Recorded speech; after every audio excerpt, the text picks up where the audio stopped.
everyone, Alyssa here.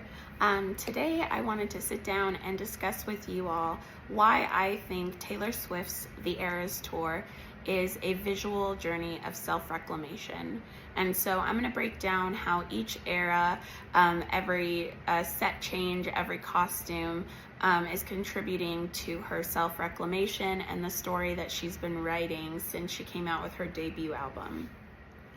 So the Eras Tour is not just a concert. It's definitely, in my opinion, a reclaiming of the self. It's more than just a nostalgia trip or greatest hits or even a victory lap. I think it represents something much deeper, a ritual, a recollecting, a reckoning, if you will, a visual reclaimance of the self. And so we think, what is self-reclamation? What does that mean? And so it's not just ownership of her masters. Obviously, we know she's been on that journey since 2021. It's about her authorship and her identity, as so much of her is wrapped up into her music. It's the process of saying, I know who I've been, and I get to choose and decide who I'm going to be now. In Taylor's case, this means re-recording her music, rewriting the narratives that were pushed out when she first released them, and eventually performing her life's work on her own terms. So how does the Eras Tour fit into this identity reclamation? So each era in the show isn't just a chapter of her discography, it's a version of herself. She literally referred to it in an interview, I believe, as a time capsule. Or I think she wrote this in the Eras Tour book, actually, that she wanted each era to feel like a time capsule of that time in her life. Through color, through costume, stage design, and choreography, Taylor doesn't just revisit the past, she is redefining it. And so what does that mean? So let's start at the lover era. So the tour opens with Lover, not just chronologically, but emotionally. If we think back to the Netflix documentary Miss Americana, this is that time in Taylor's life that she's revisiting. And so there was some emotional turmoil there, some change, but also trying to reclaim some of the good things of the past as well. Like color, as we'll see through the vivid use of pastels and imagery of the like. So it's her return to joy and to hope and the possibility of love after public destruction. And so she sings Miss Americana not in the fallen golden girl state that she was kind of in at the actual time of Lover's release, but as the woman who rebuilt her platform, glitter boots and all. And so we transition next into the Fearless era. So she steps in the shoes of her teenage self with the wisdom that she has from hindsight, right? Her voice is stronger, her twirls are more grounded, and the show is very put together and kind of performs out almost like a fantasy or a dreamscape. And so this isn't the girl who started at 18 years old hoping to be heard. This is the woman owning every word that she ever wrote at that time in her life. Moving on into the Folklore / Evermore era. In Folklore and Evermore, Taylor disappears at this point, right? So at this time she goes and then she reappears with a forest behind her coming up out of the stage. This is the place that she created in her mind to tell stories that aren't just hers. And so in doing so, she's able to find the parts of herself that were never allowed to speak at the time of these albums' original release. So this album, these two albums, the stage becomes a forest, a house of mirrors, a writer's retreat almost. And so this is reclamation through myth-making, bringing us right into the world of Reputation. So this was a time in Taylor's life where she, when she was originally releasing Reputation, this was her taking the story back, taking control of the narrative, and also kind of, quipping about what it has looked like in her actual life from two perspectives. But now, in the Eras Tour, this era doesn't become an era of misunderstanding and symbols that don't represent her. She's allowed to breathe now. She's allowed to tell the truth. The snakes are no longer her weapons, they're her armor.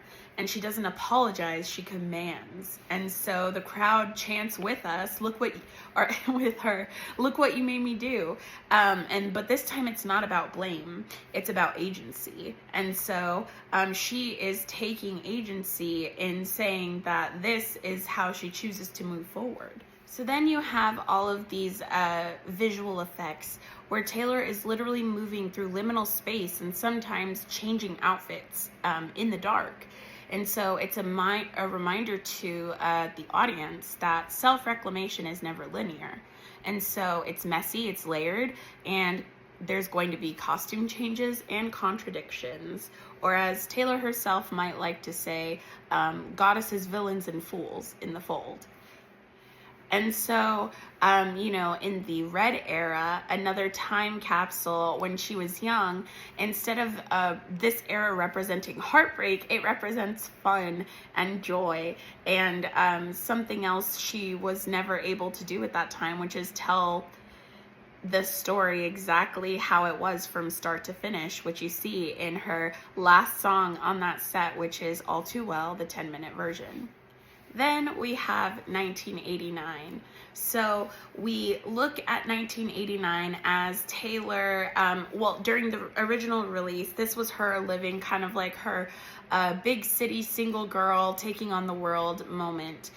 This time we're looking at it a little differently. As we know, Taylor's response to certain criticisms that were sexist and unfair, that she was dating too much at the time of 1989's release, influenced some of the songs that were written on the original release, such as Blank Space. And so this is her moving with defiance to redefine her story and, kind of heal a little bit of hurt that caused for her. And so in this visual representation of the 1989 set on the Eras tour, we see Taylor taking her agency over her story and intentionally burning down the Lover House while she sings Bad Blood. So if this is not obvious enough, clearly the muse that inspired all of the rooms in the Lover House, or that were holding it up at the time, is gone, and she's ready to move on into the next phase. So we go into the acoustic set, which is just Taylor and either a piano or a guitar, or both. At times, I know throughout the tour she played both or either or. A lot of mashups happened, but this, I think, is a very stripped down part of the show, and what people misunderstand about it is that it represents Taylor's complete truth.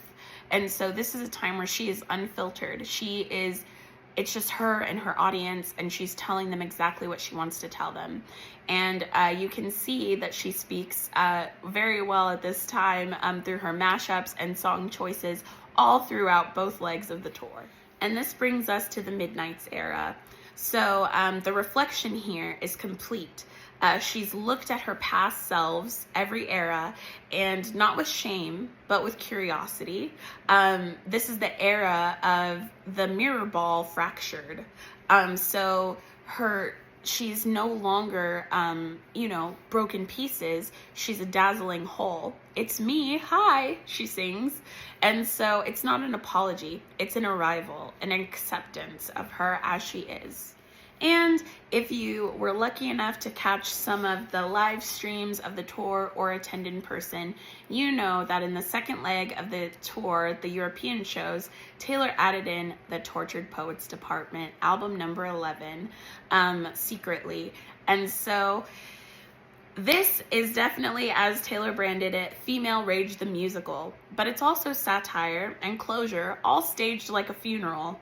And so because sometimes the final step of reclamation is letting go of who you thought you were or who you were supposed to be, the muse dies and the author is born, and Taylor becomes a literal visual representation of her words, on her white paper dress that says, I love you, it's ruining my life, or you should be, right? A couple of different variation of those. And so finally, she ends the show not as a myth, not as a memory, but as the person, the woman who lived through it all and is still standing tall to tell the tale. And so Karma is the girl. So Karma, you know, the final closing song of the tour, that's her. She has become Karma. She has transcended all of the labels, all of the shame, all of the guilt, anything negative that was tied to those past representations of herself is now gone, and it's just Taylor. And so thanks for joining me in this breakdown of the Eras Tour as a visual representation of self-reclamation. If you're a myth reader, a lyric detective, or someone who's ever had to take your power back, hit subscribe and let's talk about it. So next up, we're going to be unpacking the myth of marriage across Taylor's discography. Until then, keep dancing through the eras.